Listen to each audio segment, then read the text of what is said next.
पारूच्या शरीराशी खेळण्याचा प्रयत्न करतोय. 10 वर्षाची बिचारी, तिला काही माहिती नाही, काही कळत नाही. ही अल्लड पोरगी झटके देते, त्याला ढकलून देते. याच्या वासना जागृत राहत होता. तिला ओढण्याचा प्रयत्न करतो जवळ, तिचे कपडे फाडतोय आणि या नराधमापासून वाचण्यासाठी तिनं मग जे हाड्याला नाट आहे, घरात मोठं लाकूड आहे, मांजरासारखं वर चढून बसते. घरामध्ये गलका सुरू होतोय. बाहेर सासू ननंद आहेत, त्या येतात, पारूला खाली ओढतात, मारतात. तुझा नवरा आहे आणि तुला काय झालं ऐकायला, त्याचं समजवण्याचा प्रयत्न करतात. पारूला प्रचंड त्रास द्यायला सुरू होतं. हा दगडू व्यसनी आहे, दिवसभर गांजा ओढतोय आणि गांजा ओढून त्याचं शरीर पार कपून गेलेलं आहे. 50 वर्षाचा हा दगडू एके दिवशी मरतोय व्यसनापोटी. पारूचे आई वडील येतात, सगळे पाहुणे, सगळे घरचे, पारूची सासू वगैरे तिला दोष देतात. या अवदसेनं आमच्या लेकराचा जीव घेतलेला. ही पांढऱ्या पायाची आहे आणि ही आम्हाला आता नकोय, हे घेऊन जा. जबरदस्ती पारूच्या आई वडिलांसोबत तिला तिच्या माहेरी पाठवले. पहा आमची व्यवस्था, आमचा समाज सांगतोय की मुलीचं, ज्या घरातून मुलीची डोली निघालेली आहे त्या घरामध्ये मुलीला परत यायचा अधिकार नाही. तिची आर्थिक वापस तिथूनच जावी, दिल्या घरूनच तिनं जावं, माहेरी यायचं नाही. तिला माहेर कायमचं तुटलेलं असतं. जेव्हा माहेरी येते पारू आपल्या मायबापासोबत, तिचा आजोबा तिला घालून पाडून बोलतोय, तिचा अपमान करतो. ही अवदसा आहे, ही पांढऱ्या पायाची आहे, ही अपशकुनी आहे, हिच्यामुळेच असं झालेलं आहे. नेहमी तिचा तिरस्कार, प्रत्येक वेळी तिचा तिरस्कार आम्ही पाहतोय या रंग्याने केलेला आहे.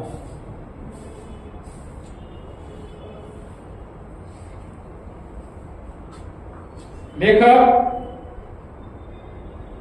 पारूच्या या संघर्षाच्या संदर्भामध्ये लिहितात, परंपरांच्या जोखडातून 10 वर्षाच्या कळीचं सुकून सुरू झालं.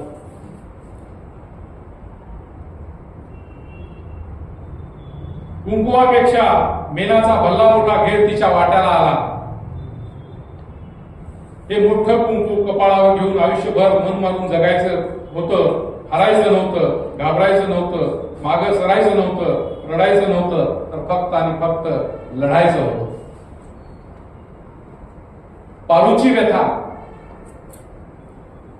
अनुभवानं अत्यंत वास्तववादी शब्दामध्ये लेखक देवा जिंजाड्यांनी मांडलेली आहे. तिसरं प्रकरण आम्ही पाहतोय. तिसऱ्या प्रकरणामध्ये नावच, शीर्षकच लेखकाने दिलेलं आहे, पदर न आलेली पदर सावरू लागली.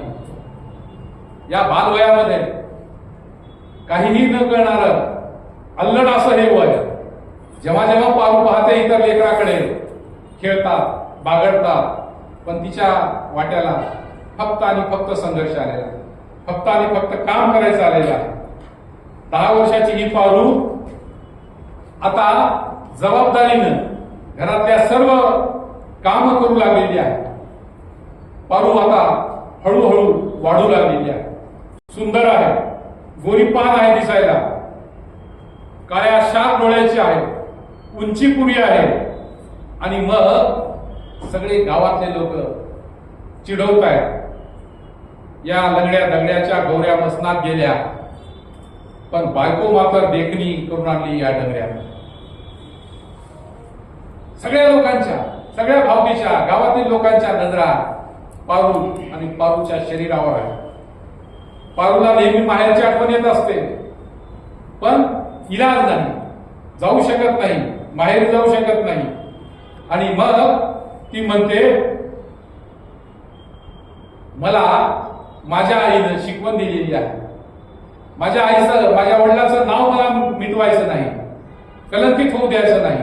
प्रत्येक आलेला भोग तिनं भोगत असते.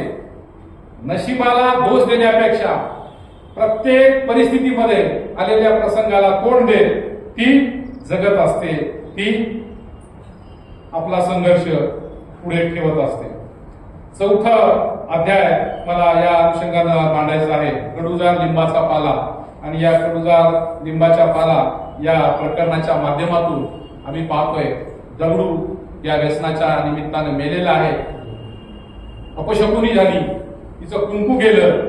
कडुजार लिंबाचा पाला म्हणजे घरामध्ये मृत्यू झाल्यानंतर आमच्या समाजामध्ये मृत्यू केल्याच्या नंतर वापस ज्या लोक येतात मयताच्या घरी तो लिंबाचा पाला तोंडात वगैरे घेतात. पाचवा या कादंबरीचा अध्याय आहे, प्रकरण आहे आगीतून फुफाट्यात.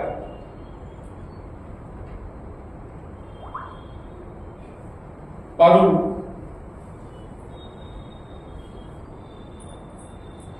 आपल्या माहेरी राहते काही दिवस, आणि माहेरी जात असताना तिची लहान बहीण आहे रंग्या, पारूचा आजोबा तिच्यासाठी स्थळ पाहणं सुरू करतोय लहान मुलीसाठी, तिच्या पारूच्या धाकल्या बहिणीसाठी. ज्या ज्या गावात जातोय त्या त्या गावातले पाहुणे विचारतात, त्या घरामध्ये रणकी आहे बाई, तिची मोठी बहीण रणकी आहे, आणि आम्ही त्या घरामध्ये कशी सोयरी करायची.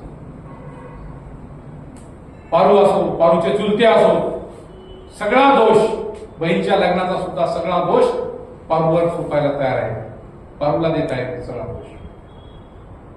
तिच्या लहान बहीणचं लग्न जुळत नाही, रंग्या हाणून पाडून तिला बोलतोय ही पांढऱ्या पायाची आहे, ही अपशकुनी आहे, ही अवदसा आहे, आणि जोपर्यंत ही या घरात राहते तोपर्यंत तिच्या लहान बहिणीचं लग्न होणार नाही, भाऊकीच्या मुलींचे लग्न होणार नाही. कारण आमचा समाज मोतूर झालेल्या विधवा बाईला आपल्या घरात ठेवून घ्यायला तयार नाही. आणि मग पुन्यांदा दुसऱ्या वेळेला आगीतून फुफाट्यात म्हणजे दुसरं लग्न रंग्या कसं तरी पारूचं जुळून देतोय, आणि हे दुसरं लग्न शहाजी नावाच्या या व्यक्तीशी जुळून दिलेलं आहे. शहाजीला पहिल्या 3 बायका होत्या, वेगवेगळ्या कारणाने 3 बायका मेल्या. शहाजी सुद्धा मोठा आहे वयाने, कसं तरी पारूचं दुसऱ्यांदा लग्न शहाजी सोबत लावून दिलेलं आहे. शहाजी प्रेमळ आहे, चांगला आहे वागायला, त्याच्या घरी शेती आहे, पण त्याचा जो चुलत भाऊ आहे, जो खलनायक म्हणून या कादंबरीमध्ये रेखाटलेला आहे, त्याचं नाव